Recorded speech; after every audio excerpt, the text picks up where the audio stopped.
Reason to Read by Hannah Rose McMakin.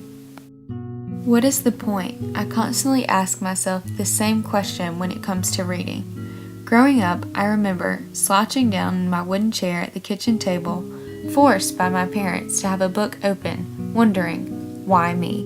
My mom used to make me read this series of bibliographies for children that I dreaded, along with other books that I didn't have a real interest in.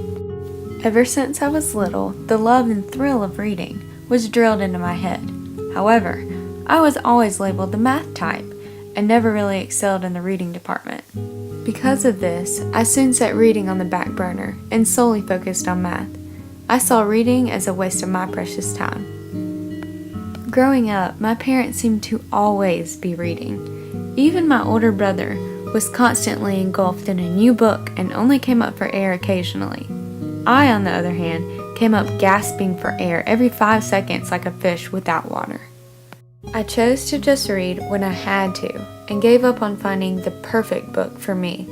However, in the summer of 8th grade, my outlook on reading completely evolved.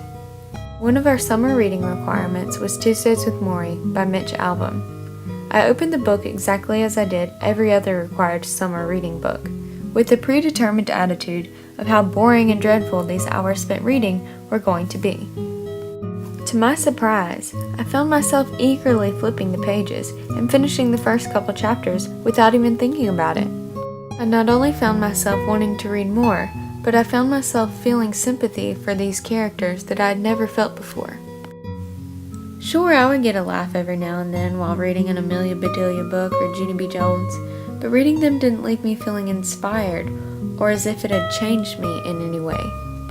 Some of the miserable experiences with reading books I didn't enjoy allowed me to really appreciate the books that I do. For example, my initial reason for reading Tuesdays with Morrie was because it was a requirement for school. My reason transformed into being for my own enjoyment and inspiration.